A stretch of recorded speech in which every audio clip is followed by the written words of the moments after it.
Hello guys, അപ്പോൾ നമ്മളിന്ന് ഹോസ്റ്റലിൽ ഫ്രീ ആയിട്ട് നിൽക്കുന്ന ഒരു ദിവസമായിരുന്നു. അപ്പോൾ എന്താ ലീവെന്ന് ഞാൻ മറന്നുപോയി. കാരണം ഇത് കുറച്ച് നാൾ മുമ്പ് എടുത്ത് വെച്ച വീഡിയോ ആണ്. ഇപ്പോഴാണ് ടൈം കിട്ടിയത്, അതാണ് അപ്ലോഡ് ചെയ്യാൻ വൈകിയത്. അങ്ങനെ നമ്മൾ മൂന്നുപേരും കൂടി മണർകാട് പള്ളി വരെ പോവാണ്. അവിടെ പെരുന്നാൾ നടക്കുവാണ്. അങ്ങനെ നമ്മൾ ഓട്ടോയിലൊക്കെ കയറി നമ്മൾ ബസ് സ്റ്റോപ്പിൽ എത്തിയിട്ടുണ്ട്. അപ്പോൾ ധനുവിന് ക്യാമറ ഫേസ് ചെയ്യാൻ മടിയാണ് ഗൈസ്. അപ്പോൾ അങ്ങനെ നമ്മൾ മൂന്നുപേരും കൂടി ബസ് സ്റ്റോപ്പിലേക്ക് നടക്കുകയാണ്. അധികം ദൂരമില്ല, ഒരു 2 സ്റ്റോപ്പ് ഡിഫറൻസേ ഉള്ളൂ നമുക്ക് പള്ളിയിലേക്ക്. നല്ല രസമില്ല ഗൈസ് ഈ മരവും പൂവൊക്കെ കാണാനായിട്ട്. അപ്പോൾ നമ്മൾ അതിൻ്റെ ഭംഗി നോക്കി നിന്നപ്പോഴത്തേക്ക് നമ്മുടെ ബസ് വന്ന്. അങ്ങനെ നമ്മൾ പള്ളിയിൽ എത്തിയിട്ടുണ്ട്. അപ്പോൾ അത്യാവശ്യം നല്ല രീതിക്ക് തിരക്കുണ്ടായിരുന്നു. കാരണം ഇത് തീരുന്നതിൻ്റെ തലേ ദിവസം എന്തോ ആണ് നമ്മൾ പോയിട്ടുണ്ടായിരുന്നത്. പിന്നെ നമ്മൾ പള്ളിയുടെ അകത്തൊക്കെ കയറി തൊഴുത് നമ്മൾ നേർച്ചയൊക്കെ കഴിച്ചിട്ടുണ്ടായിരുന്നു. അത് കഴിഞ്ഞ് നമ്മൾ മെഴുകുതിരി കത്തിക്കാനായിട്ട് സ്ഥലം നോക്കുക. പിന്നെ നമ്മൾ മെഴുകുതിരിയൊക്കെ പോയി കത്തിച്ച് പിന്നെ അവിടെ ബുക്ക് സ്റ്റോളിലൊക്കെ ഒന്ന് പോയി.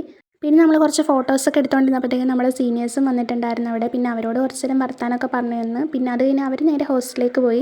നമ്മൾ കുറച്ച് കഴിഞ്ഞിട്ടേ പോകുന്നുള്ളൂ. പിന്നെ നമ്മൾ കുറച്ച് കമ്മലിൻ്റെ കളക്ഷൻസൊക്കെ നോക്കി. പിന്നെ ഒരുത്തിക്കിട്ട് ബാർബിയുടെ സെറ്റ് വേണമെന്നൊക്കെ പറയുന്നുണ്ട്. അത് കഴിഞ്ഞ് നമ്മൾ കുറച്ച് നമുക്ക് ക്ലിപ്പും കാര്യങ്ങളൊക്കെ നോക്കാനായിട്ടുണ്ടായിരുന്നു. പിന്നെ അങ്ങനെ അങ്ങോട്ട് പോയി. പിന്നെ നമ്മൾ നേരെ ഫുഡ് അടിക്കുന്ന സ്ഥലത്തേക്കായി. ആ ഒരു മിക്സ്ഡ് ആയിട്ടുള്ള ആ ഒരു സ്നാക്സിന് നമ്മൾ വാങ്ങിയിട്ടുണ്ടായിരുന്നു. അങ്ങനെ അവിടെ നിന്ന് നേരെ നമ്മൾ ഐസ്ക്രീം സെക്ഷനിലേക്ക് വന്നിട്ട് ഭയങ്കര ഡിസ്കഷനായിരുന്നു ഏത് വാങ്ങിക്കുമെന്ന്. ലാസ്റ്റ് ഡേ വിദ്യ മാംഗോ ബാറും നമ്മൾ ഈ കോൺ ഐസ്ക്രീമും വാങ്ങിയിട്ടുണ്ട്. അപ്പോൾ ഈ ഹൈഡ്രജമിലും കണ്ടപ്പോഴത്തേക്ക് ഒരു കൗതുകം അതൊന്ന് വാങ്ങിക്കാനായിട്ട്. പിന്നെ വേണ്ടെന്ന് വെച്ച്. പിന്നെ സൺഡേ ആയി കഴിഞ്ഞപ്പോഴത്തേക്ക് നമ്മുടെ പള്ളിയിൽ ലൈറ്റിംഗ് അറേഞ്ച്മെൻ്റ് ഒക്കെ കാണാനായിട്ട് നല്ല രസമുണ്ടായിരുന്നു. അപ്പോൾ നമുക്ക് കുറച്ച് നേരം കൂടി അവിടെ നിൽക്കണമെന്നുണ്ടായിരുന്നു. പക്ഷേ ഇനി നിന്ന് കഴിഞ്ഞാൽ ഭയങ്കരമായിട്ട് താമസിക്കും. നമുക്ക് ഹോസ്റ്റലിൽ ചെല്ലേണ്ടതുകൊണ്ട് നമ്മൾ പെട്ടെന്ന് തന്നെ അവിടെ നിന്ന് ഇറങ്ങി. അപ്പോൾ ബസ് വെയിറ്റ് ചെയ്ത് നിൽക്കുവാണ്.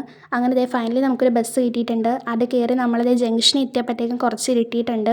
പിന്നെ നമ്മൾ ബേക്കറി കയറിയിട്ട് സാൻഡ്വിച്ചൊക്കെ വാങ്ങി. അപ്പോൾ പിന്നെ ഒരിടത്തേക്ക് മൈലാഞ്ചി വേണമെന്ന് പറഞ്ഞു. പിന്നെ നമ്മൾ ലേഡീസ് സ്റ്റോറിൽ കയറി മൈലാഞ്ചിയും വാങ്ങി. പിന്നെ ഒരു ഓട്ടോ പിടിച്ച് നമ്മൾ നേരെ ഹോസ്റ്റലിലേക്ക് പോയി. അപ്പോൾ ഇനി ഹോസ്റ്റലിൽ ചെന്ന് കഴിഞ്ഞാൽ നമ്മൾ എന്തായാലും ഫുഡൊക്കെ കഴിച്ചിട്ട് മൈലാഞ്ചിയിലൊക്കെ ഇരിക്കും പരിപാടി. അപ്പോൾ അതേ വിദ്യ എനിക്ക് മൈലാഞ്ചി ഒക്കെ ഇട്ട് തന്നിട്ടുണ്ട്. അപ്പോൾ എന്തായാലും നമുക്ക് നെക്സ്റ്റ് വീഡിയോ കാണാം. ടാറ്റാ.